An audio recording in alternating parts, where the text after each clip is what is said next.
आज 4 तारीख की इस जयंती के आयोजन के लिए तैयारी बैठक ली गई थी। जो मुख्य मुख्य हमारे इस कबीर जयंती में जो आयोजन कमेटी है उसकी एक तैयारी बैठक यहाँ पे रोहतक में हुई थी। तो आज बाकी कोई और आपके प्रश्न हो जगह पुरानी ITI संसद महोदय, जिस तरह से नई संसद भवन का उद्घाटन हो रहा है, क्या कांग्रेस पार्टी उसका विरोध कर रही है और क्या उसका उद्घाटन महामहिम में करना चाहिए? देखिए, सबसे पहले तो जो ये नई संसद भवन का जो उद्घाटन है, एक प्रश्न चिन्ह है कि वो तैयार भी है कि नहीं। क्योंकि जो दिल्ली में मेरे को जो अलॉट हुआ निवास स्थान वो बिल्कुल उसके साथ है। तो कम से कम मैं समझता हूँ कि सरकार पूरी उसके जब निर्माण हो जाए, अभी निर्माण कार्य पूरा नहीं हुआ है। अभी मैं एक और आपको जानकारी दे दूँ, मुख्य गेट ही अभी आप देखोगे जाके तो मगर कोई ना कोई जो है सरकार मैं समझता हूँ ये जो तिथि है, ये जो वहाँ पे जो कार्यरत कॉन्ट्रैक्टर हैं, मजदूर हैं, उनके अनुसार नहीं, कार्य के अनुसार नहीं, तो राजनीतिक कारण को ऐसा लगता है, इसीलिए देश का विपक्ष। और दूसरा, अमूमन इस तरह के जो कॉन्स्टिट्यूशनल फ्रेमवर्क में राष्ट्रपति जी का सर्वोच्च स्थान रहता है, तभी सरकार की परफॉर्मेंस हर साल राष्ट्रपति अभिभाषण के रूप में राष्ट्रपति जी रखते हैं, प्रधानमंत्री जी जवाब देते हैं विपक्ष के सवालों का, मगर उसको रखने वाले संसद के अंदर। ये संसद की परंपरा शुरू से चली आई है।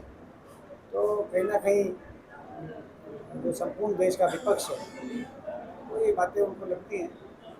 अमित शाह ने ये कहा है कि हमने सब पार्टियों को निमंत्रण दिया है लेकिन ना आए उनकी भावना है। तो उसमें क्या है, तो कहीं उसमें कोई निमंत्रण सभी के पास, स्वाभाविक रूप से सभी सांसदों के पास निमंत्रण क्या ही हो। संसदीय राजनीतिक कानून हमने किसी ने ये नहीं कहा कि निमंत्रण इसमें पार्टियों को, विपक्ष की पार्टियों को निमंत्रण नहीं मिला, ऐसा भी किसी ने नहीं। एक दो बातें और जो प्रदेश से जुड़ी हुई, ये तो चलो आप राष्ट्रीय उस पर ले गए, मगर प्रदेश से जुड़ी हुई एक दो बातें और कहना चाहते हैं। एक मुख्यमंत्री जी का जन संवाद कार्यक्रम चल रहा है प्रदेश में। ये एक ऐसा कार्यक्रम है जिसमें पहले तो 9 साल में प्रदेश के 9,000 गाँव की क्यों याद नहीं आई इस सरकार को, मुख्यमंत्री जी को। संवाद तो स्थापित करना चाहिए था, गाँव में जाना चाहिए था पहले साल या दूसरे साल या तीसरे, चौथे, पांचवें, छठे, सातवें, आठवें साल। ये आखिरी साल जब चुनावी साल है तो उस समय कांग्रेस के हाथ से हाथ जोड़ो कार्यक्रम की अपार सफलता देखते हुए, हुड्डा साहब की बढ़ती लोकप्रियता देखते हुए, आज उस हाथ से हाथ जोड़ो और विपक्ष आपके समक्ष कार्यक्रम के दबाव में अपने ग्राफ को गिरता देख रही है, कार्यक्रम इन्होंने लॉन्च किया। लेकिन ये कार्यक्रम जन संवाद कार्यक्रम, ये जन संवाद है कि जन अपमान है। जहां मुख्यमंत्री जा रहे हैं वहां लोगों का खुले तौर से अपमान कर रहे हैं।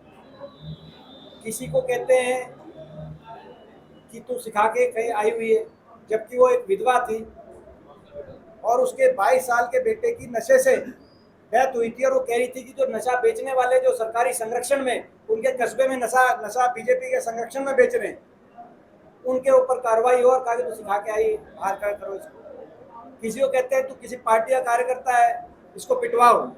प्रजातंत्र में पिटवाने का अधिकार किसी को नहीं है। अगर कोई दोषी है तो कानूनी उस पर कार्रवाई होती है, कोर्ट सजा तय करता है, मगर पिटवाने का अधिकार किसी को नहीं। और मुख्यमंत्री जी कहीं कहते हैं कि किसी जज का दिमाग खराब हो गया है। तो ये अहंकारी बोल प्रदेश में सुनाई जा रही है। इसीलिए मैंने कहा जन संवाद नहीं, जन अपमान है। और अगर संवाद ही माना जाए तो ये स्वयं संवाद माना जाए, क्योंकि ऐसा लगता है मुख्यमंत्री जी के सामने कोई भी बात रखता है तो उनका इतना एकदम से रिएक्शन जो आ रहा है, ऐसा दिखाई देता है कि मुख्यमंत्री जी को 9 साल तक किसी ना कहीं ज़्यादा गए नहीं चंडीगढ़ छोड़ के, और इसीलिए इनको मुख्यमंत्री जी को अपनी स्वयं की प्रशंसा सुनने की आदत हो गई, क्योंकि अफसर बहुत प्रशंसा करते हैं और चंडीगढ़ में कोठी में जाने के बाद जिसको अपना काम कराना है वो बहुत प्रशंसा करते हैं। तो जनता के बीच में अब जब निकले आखिरी साल में, तो कोई भी जनता की तरफ से कोई जायज़ मांग भी कोई उठाना चाहे तो मुख्यमंत्री जी को कड़वी लगने लगती है, और उससे वो एकदम से जो है अहंकार में कहीं ना कहीं दिखाई दे रहे हैं। ये हरियाणा की जनता का अपमान किया जा रहा है मुख्यमंत्री जी के जन संवाद कार्यक्रम के माध्यम से। सरकार इस पे आत्ममंथन करेगी।